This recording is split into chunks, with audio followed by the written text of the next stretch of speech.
ঘৰত টকা পইচা জমা নাথাকে তেনেহ'লে ঘৰৰ পৰা এই 10টা বস্তু আঁতৰাই দিয়ক। আপোনাক ধনী হোৱাত কোনেও বাধা দিব নোৱাৰে। 10টা মুখ্য বাস্তু দোষ যিয়ে আপোনাৰ টকা পইচাবোৰ ধ্বংস কৰি দিয়ে। প্ৰিয় দৰ্শক, আছামিজ এষ্ট্ৰলজীলৈ আপোনাক স্বাগতম জনাইছোঁ। মই এষ্ট্ৰলজাৰ ধীৰাজ শৰ্মা। ভিডিঅ'টো শ্বেয়াৰ কৰি দিব আৰু কমেণ্টত লিখিব জয় মা লক্ষ্মী।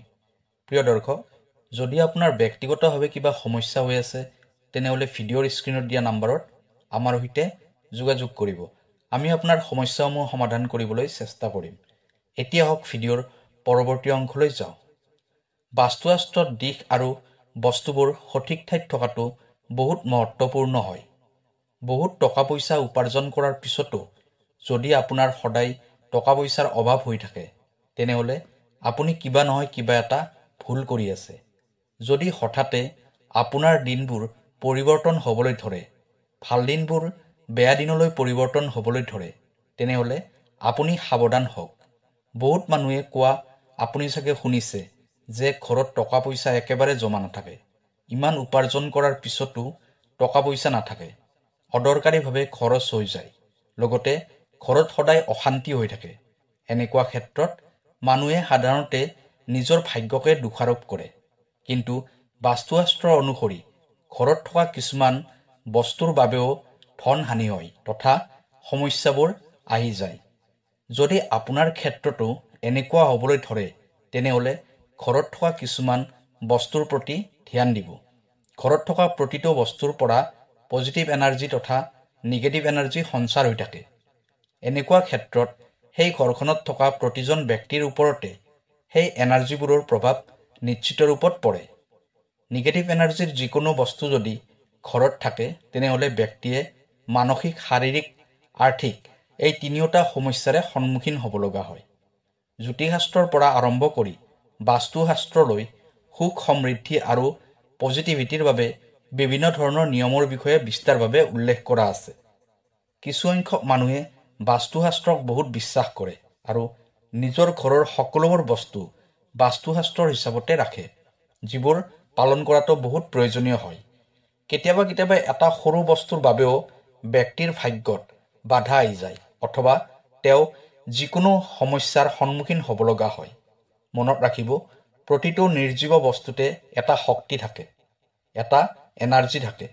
বাস্তুশাস্ত্ৰত ঘৰৰ সৈতে জড়িত বহুত বস্তুৰ বিষয়ে বিস্তাৰভাৱে বৰ্ণনা কৰা আছে, যিবোৰ প্ৰয়োগ কৰি ঘৰত সুখ, শান্তি, সমৃদ্ধি তথা পজিটিভিটি বৃদ্ধি কৰিব পাৰি।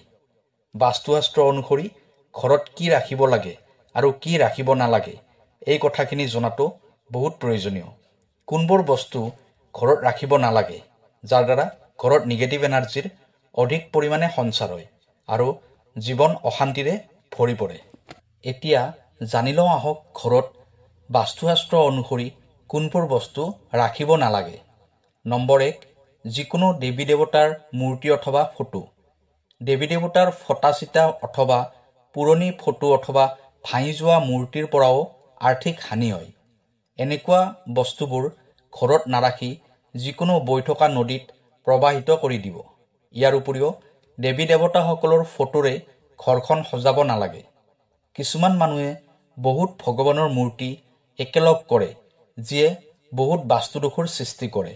লগতে মানুহে আজিকালি ভগৱানৰ এনেকুৱা ধৰণৰ ফটো নাইবা মূৰ্তি ৰাখে যিবোৰ পৰম্পৰাগত নহয়, যেনে ধৰণৰ ভাঙৰ চিলিম লৈ থকা ভগৱান শিৱৰ ফটো তথা বিকৃত ৰূপৰ কাল ভৈৰৱ। নম্বৰ 2, বাস্তুশাস্ত্ৰ অনুসৰি ঘৰ তথা অফিচত সাপ, গাধা, ফেঁচা, শিয়াল, পাৰ, কাউৰীৰ দৰে পক্ষী তথা জন্তুৰ ফটো কেতিয়াও লগাব নালাগে। এইবোৰে আপোনাৰ পৰিৱেশটোত হিংসাত্মক কাৰ্যবোৰ কৰাত সহায় কৰে। উপহাৰ হিচাপে পোৱা ৰুমাল কেতিয়াও ব্যৱহাৰ কৰিব নালাগে। বাস্তুশাস্ত্ৰত কাৰোবাৰ পৰা ফ্ৰীতে ৰুমাল পোৱাটো মানা কৰিছে। এনেকুৱা কৰিলে আপোনাৰ সম্বন্ধিত ব্যক্তিসকলৰ সৈতে কাজিয়া পেচাল হ'ব পাৰে আৰু সম্পৰ্কও বেয়া হৈ যাব পাৰে। নম্বৰ 3, যদি আপুনি পাৰ্চ ৰাখি ভাল পায় তেনেহ'লে জানি লওক বাস্তু নিয়ম।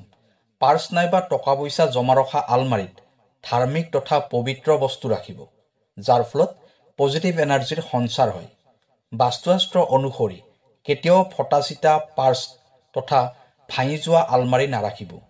জেপত কেতিয়াও উলট পালতকৈ টকা পইচা নাৰাখিব। নম্বৰ 4, ভুৱাচিয়া বাচন বৰ্তন, আইনা, ইলেক্ট্ৰনিক্স বস্তু, ফটো, চাকি, পালেং, ঘড়ী, ঝাৰু, মগ, ফাৰ্নিচাৰ তথা যিকোনো ভুৱাচিয়া বস্তু ঘৰত নাৰাখিব। ইয়াৰ ফলত ঘৰত নিগেটিভ এনাৰ্জি বৃদ্ধি হয় আৰু পজিটিভ এনাৰ্জি ঘৰৰ পৰা আঁতৰি যায় আৰু ব্যক্তিয়ে মানসিক সমস্যাত ভুগিব লগা হয়। ঘৰত যদি যিকোনো ভুৱা বস্তু আছে সেইটো মেৰামতি কৰি লওক অথবা ঘৰৰ পৰা আঁতৰাই দিয়ক। এনেকুৱা বস্তুবোৰে নিগেটিভ এনাৰ্জি সৃষ্টি কৰে। নম্বৰ 5, ঘৰৰ মন্দিৰত থকা পানী ৰখা পাত্ৰটো খালী কৰি ৰাখিলেও বাস্তুদোষৰ উৎপন্ন হয়। মন্দিৰত থকা পানী ৰখা ঘটটো কেতিয়াও খালী কৰি ৰাখিব নালাগে।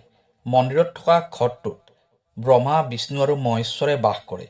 সেই ঘটটোৰ সম্বন্ধ ব্যক্তিৰ জীৱনৰ সৈতে আছে।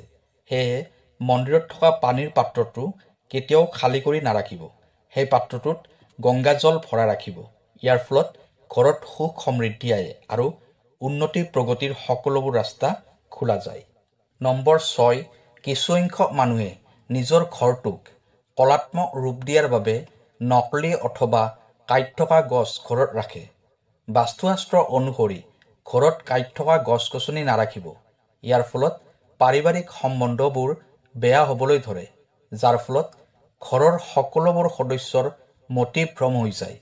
বহুত মানুহে পুৰণি বস্তুৰেও নিজৰ ঘৰখন সজাই তোলে। এনেকুৱা কৰাটো একেবাৰে শুভ নহয়।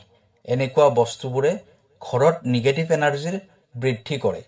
বাস্তুশাস্ত্ৰ অনুসৰি যেতিয়া ঘৰত নিগেটিভ এনাৰ্জি বৃদ্ধি হয় তেতিয়া স্বাস্থ্য সম্বন্ধীয় সমস্যাবোৰো আহি যায়। যদি কলাকৃতিৰ নামত শুকাই যোৱা গছ ঘৰত ৰাখিছে, ভাঙি যোৱা ঘৰৰ ফটো ৰাখিছে, এনেকুৱা বস্তুবোৰ কলাত্মক হ'ব পাৰে, কিন্তু বাস্তুশাস্ত্ৰ অনুসৰি এই বস্তুবোৰে নিগেটিভ এনাৰ্জি উৎপন্ন কৰে। নম্বৰ 7, হানিকাৰক বস্তু। ঘৰত এনেকুৱা কিছুমান হানিকাৰক বস্তু আছে যিবোৰ বস্তু ঘৰত ৰাখিলে ঘৰৰ বাতাবৰণটো অশুদ্ধ হৈ যায়। এনেকুৱা বহুত বস্তু আছে যিবোৰ বস্তু আমাৰ ঘৰৰ ওচৰে পাজৰে আছে, যেনে ধৰক ঘৰৰ য'তে ত'তে পৰি থকা দৰৱ পাতি, টয়লেট ক্লিনাৰ, চাবোন, ফেনাইলৰ বটল, কীটনাশক ঔষধ, মহ মৰা ঔষধ। এই সকলোবোৰ হানিকাৰক বস্তুৰ বাবে এটা স্থান বাছনি কৰি ল'ব লাগে আৰু সেই স্থানতে এই বস্তুবোৰ ৰাখিব লাগে। বাস্তুদোষ দূৰ কৰাৰ বাবে কৰ্পূৰ ৰাখিব পাৰে। যদি ঘৰৰ কোনোবা এটা স্থানত বাস্তুদোষৰ নিৰ্মাণ হৈ আছে, তেনেহ'লে সেই স্থানত 2টা কৰ্পূৰৰ টুকুৰা ৰাখি দিব।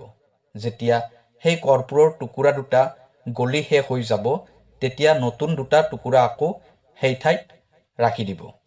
এনেদৰে কৰি থাকিলে বাস্তুদোষ নিৰ্মাণ নহ'ব। নম্বৰ 8, মকৰাৰ জাল। ঘৰত তৈয়াৰ হৈ থকা মকৰাৰ জাল তৎক্ষণাত ঘৰৰ পৰা আঁতৰাই দিব। ইয়াৰ ফলত ঘৰলৈ বহুত বেয়া দিন আহিব পাৰে। ভালদৰে চালে দেখিব পাৰিব যে মকৰাৰ জাল ঘৰৰ কোণবিলাকত থাকে আৰু সেইবোৰ তাৰ পৰা আঁতৰাই দিয়া বহুত প্ৰয়োজনীয়। জুইশলা অগ্নিৰ প্ৰতীক হয়। এনেকুৱা ক্ষেত্ৰত কাৰোবাৰ পৰা জুইশলা বক্স লোৱাটো অশান্তিৰ কাৰক হয় ঘৰখনৰ বাবে। কাৰোবাৰ পৰা ফ্ৰীতে জুইশলা বক্স ল'লে ঘৰত সদায় এটা অশান্তিৰ পৰিৱেশ হৈ থাকে। নম্বৰ 9, অনাৱশ্যক তাবিজ, আউঠি আদি। প্ৰায়সংখ্যক মানুহে তাবিজ নাইবা পাথৰৰ আউঠি ঘৰৰ কোনোবা এটা ঠাইত ৰাখি পাহৰি যায় নাইবা নিজেই ৰাখি থৈ দিয়ে। কিন্তু আপুনি নাজানে যে এইবোৰে আপোনাৰ ঘৰত বাস্তুদোষৰ উৎপন্ন কৰি আছে। অপ্ৰয়োজনীয়ভাৱে থকা তাবিজ, পাথৰৰ আউঠিবোৰ ঘৰৰ পৰা আঁতৰাই দিব। বাস্তুশাস্ত্ৰ অনুসৰি এটা সৰু পাথৰেও আপোনাৰ সৌভাগ্য দুৰ্ভাগ্যলৈ পৰিৱৰ্তন কৰি দিব পাৰে। ইয়াৰ এনাৰ্জি লাহে লাহে আপোনাৰ ঘৰৰ বাতাবৰণটো বেয়া কৰি দিব পাৰে। নম্বৰ 10, সোফা, চকী আৰু টেবুল। যদি আপোনাৰ ঘৰত ভাঙি যোৱা সোফা, চকী, টেবুল আদি পৰি আছে, তেনেহ'লে সেইবোৰ অতি সোনকালে মেৰামতি কৰি লওক অথবা ঘৰৰ পৰা আঁতৰাই দিয়ক। এইবোৰে আপোনাৰ টকা পইচা অহাত তথা আপোনাৰ উন্নতিত বাধা দিয়ে। ঘৰৰ মুখ্য দুৱাৰখন যদি দক্ষিণমুখী হয়, তেনেহ'লে বাস্তুদোষ লাগিব। যদি আপোনাৰ ঘৰ দক্ষিণমুখী হয় তেনেহ'লে সকলোতকৈ প্ৰথমে আপোনাৰ ঘৰৰ সন্মুখত এজোপা নিম গছ ৰুই দিব। দ্বিতীয়তে ঘৰৰ মুখ্য দুৱাৰৰ ওপৰৰ ফালে পঞ্চমুখী শ্ৰী হনুমানৰ এখন ফটো ৰাখিব। মুখ্য দুৱাৰৰ ওপৰত পঞ্চধাতুৰ পিৰামিড লগালেও বাস্তুদোষ সমাপ্ত হয়। শনিদেৱৰ প্ৰকোপৰ পৰা বাচিবলৈ মিঠাতেল শনিদেৱক উৎসৰ্গা কৰা হয়, কিন্তু কাৰোবাৰ পৰা বিনামূলীয়াকৈ অথবা ফ্ৰীতে তেল লোৱাটো আপোনাৰ বাবে বহুত অশান্তিৰ কাৰণ হ'ব পাৰে। এনেকুৱা কৰিলে আপুনি আৰ্থিক সমস্যাত ভুগিব লগা হ'ব পাৰে। ক'লা তিল কাৰোবাৰ পৰা বিনামূল্যে অথবা দান হিচাপে নল'ব। ক'লা তিলৰ প্ৰত্যক্ষ সম্বন্ধ ৰাহু, কেতু আৰু শনিৰ সৈতে আছে। এনেকুৱা ক্ষেত্ৰত ক'লা তিল কাৰোবাৰ পৰা বিনামূল্যত ল'লে আপুনি বহুত সমস্যাৰ সন্মুখীন হ'ব লগাত পৰিব পাৰে। বেজি ভুলতেও কাৰো পৰা বিনামূল্যত নল'ব। এনেকুৱা কৰিলে বৈবাহিক জীৱনত অশান্তিৰ সৃষ্টি হ'ব। প্ৰেম সম্বন্ধবোৰ বেয়া হৈ যাব পাৰে। কাৰোবাৰ পৰা বিনামূল্যত লোহা ল'লে নিজেই সমস্যাবোৰক মাতি অনাৰ দৰে হয়। লোহা কাৰোবাৰ পৰা ফ্ৰীত ল'লে ঘৰলৈ দৰিদ্ৰতা আহে। কাৰোবাৰ পৰা বিনামূল্যত নিমখ কেতিয়াও নল'ব, ইয়ে ঘৰলৈ দৰিদ্ৰতা লৈ আহে। প্ৰিয় দৰ্শক, ভিডিঅ'টো কেনেকুৱা লাগিলে জনাব। কাইলৈ আকৌ লগ পাম অন্য এটা ভিডিঅ'ত। তেতিয়ালৈ ধন্যবাদ।